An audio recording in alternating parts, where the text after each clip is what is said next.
Hi ಸ್ನೇಹಿತರೆ, ಎಲ್ಲರಿಗೂ ನಿಶಾ ಕನ್ನಡ ಚಾನಲ್ಗೆ ಮತ್ತೊಮ್ಮೆ ಪ್ರೀತಿಯ ಸುಸ್ವಾಗತ.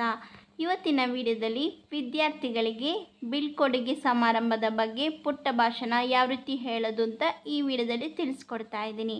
ಈ ವಿಡಿಯೋ ನಿಮಗೆ ಇಷ್ಟವಾದರೆ ಲೈಕ್ ಮಾಡಿ, ಶೇರ್ ಮಾಡಿ. ನನ್ನ ಚಾನಲ್ ಇನ್ನೂ ಸಬ್ಸ್ಕ್ರೈಬ್ ಆಗಿಲ್ಲದಿದ್ದರೆ ಈಗಲೇ ಹೋಗಿ ಸಬ್ಸ್ಕ್ರೈಬ್ ಆಗಿ.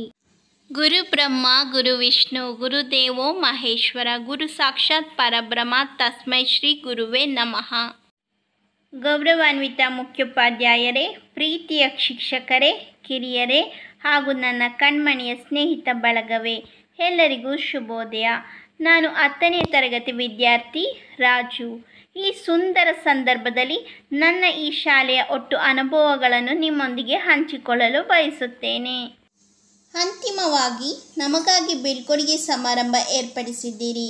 ನಾವು 10ನೇ ತರಗತಿಯ ವಿದ್ಯಾರ್ಥಿಗಳೆಲ್ಲರೂ ನಮ್ಮ ಬಾಲ್ಯವನ್ನು ತೊರೆದು ಜೀವನದಲ್ಲಿ ನಮ್ಮದೇ ಆದ ಹಾದಿಯನ್ನು ಸೃಷ್ಟಿಸಲು ಜಗತ್ತಿಗೆ ಕಾಲಿಡಬೇಕಾದ ದಿನ ಬಂದಿದೆ. ನಮ್ಮಲ್ಲಿ ಪ್ರತಿಯೊಬ್ಬರಿಗೂ ಒಂದು ಕನಸು ಇದ್ದೇ ಇರುತ್ತದೆ. ನಮ್ಮ ಗುರಿಗಳನ್ನು ಮತ್ತು ಕನಸುಗಳನ್ನು ಸಾಧಿಸಲು ನಮಗೆ ಸಾಕಷ್ಟು ಸಾಮರ್ಥ್ಯವನ್ನು ನೀಡಿದ್ದಕ್ಕಾಗಿ ನಾನು ನನ್ನ ಎಲ್ಲ ಶಿಕ್ಷಕರಿಗೂ ಧನ್ಯವಾದಗಳು ಅರ್ಪಿಸುತ್ತೇನೆ. ಈ ವಿದಾಯ ಸಮಾರಂಭದಲ್ಲಿ ನಮ್ಮ ಎಲ್ಲ ಶಿಕ್ಷಕರಿಗೆ ನನ್ನ ಪರವಾಗಿ ಹಾಗೂ ತರಗತಿಯ ಪರವಾಗಿ ಕೃತಜ್ಞತೆಯನ್ನು ವ್ಯಕ್ತಪಡಿಸಲು ಅವಕಾಶ ಕಲ್ಪಿಸಿದ್ದಕ್ಕೆ ಸಂತಸವಾಗುತ್ತದೆ. ನಿಮ್ಮ ದಯೆ ಮತ್ತು ಕಾಳಜಿಯ ಸ್ವಭಾವವೇ ಇಂದು ನಾವೆಲ್ಲರೂ ನಗು ಮತ್ತು ಧೈರ್ಯದಿಂದ ಸವಾಲುಗಳನ್ನು ಎದುರಿಸಲು ಸಿದ್ಧರಾಗಿದ್ದೇವೆ. ಪರೀಕ್ಷೆಯಲ್ಲಿ ಉತ್ತಮ ಅಂಕಗಳು ಗಳಿಸಲು ಶ್ರಮಿಸಿ ನಿಮ್ಮೆಲ್ಲರ ಭರವಸೆಯನ್ನು ನಿಜಗೊಳಿಸುತ್ತೇವೆ. ನಿಮ್ಮ ಆಶೀರ್ವಾದ ಸದಾ ಇರಲಿ ಎಂದು ಗುರು ಬಳಗಕ್ಕೆ ಕೋರಿಕೊಳ್ಳುತ್ತೇವೆ.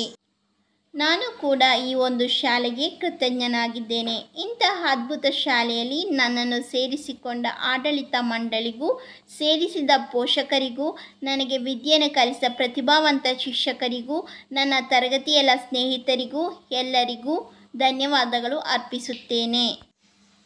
ನಾನು ಈ ಶಾಲೆಯಲ್ಲಿ ಸೇರಿದಾಗಿನಿಂದ ನನ್ನ ಈ ಕೊನೆಯ ಕ್ಷಣದವರೆಗೂ ನನ್ನ ಜೀವನ ಪರ್ಯಂತ ಈ ನೆನಪುಗಳು ಶಾಶ್ವತವಾಗಿ ಉಳಿದಿರುತ್ತವೆ. ನಮ್ಮ ಸ್ನೇಹಿತರೊಂದಿಗೆ ಇದ್ದ ಮಧುರ ಸಂಬಂಧ, ನೋವು ನಲಿವುಗಳ ಹಂಚಿಕೆ, ಮಾಡಿದ ಚೇಷ್ಟೆ, ಆಟ ಪಾಠಗಳು, ಸಾಂಸ್ಕೃತಿಕ ಕಾರ್ಯಕ್ರಮಗಳು ಹಾಗೂ ಈ ಶಾಲೆಯಲ್ಲಿ ಕಳೆದ ದಿನಗಳು ಸಂತಸದಿಂದ ಕೂಡಿವೆ ಎಂದು ಹೇಳಲು ಬಯಸುತ್ತೇನೆ. ಆದರೆ ಇಂದು ನೀವು ನಮಗೆಲ್ಲರಿಗೂ ಬೀಳ್ಕೊಡುಗೆ ನೀಡುತ್ತಿದ್ದೀರಿ ಎನ್ನುವ ಈ ಸಂದರ್ಭ ನೆನೆಸಿಕೊಂಡರೆ ಕಣ್ಣೀರು ಬರುತ್ತದೆ. ನನ್ನ ಈ ಶಾಲಾ ದಿನಗಳಲ್ಲಿ ನಾನು ನಿಮ್ಮನ್ನು ನೋಯಿಸಿದ್ದರೆ ಎಲ್ಲರೂ ನನ್ನನ್ನು ಕ್ಷಮಿಸಬೇಕೆಂದು ನಾನು ವಿನಂತಿಸುತ್ತೇನೆ. ಇಲ್ಲಿರುವ ಎಲ್ಲರಿಗೂ ಉಜ್ವಲ ಮತ್ತು ಸಮೃದ್ಧ ಭವಿಷ್ಯವನ್ನು ನೀಡಲಿ ಎಂದು ಆ ದೇವರಲ್ಲಿ ಬೇಡಿಕೊಳ್ಳುತ್ತೇನೆ. ನಮ್ಮ ಈ ಶಾಲೆಯ ಕಿರಿಯರಿಗೆ ಒಂದು ಕಿವಿ ಮಾತು: ಗುರುಗಳು ಏನು ಹೇಳುತ್ತಾರೋ ಅದನ್ನು ಕೇಳಿ, ಆಗ ನಿಮ್ಮ ಭವಿಷ್ಯ ಉಜ್ವಲವಾಗಿರಲು ಸಾಧ್ಯ ಎಂದು ನಿಮಗೆ ತಿಳಿಸುತ್ತಾ ಮಾತನಾಡಲು ಅವಕಾಶ ಕಲ್ಪಿಸಿದ ಪ್ರತಿಯೊಬ್ಬರಿಗೂ ನನ್ನ ಹೃತ್ಪೂರ್ವಕ ಧನ್ಯವಾದಗಳು.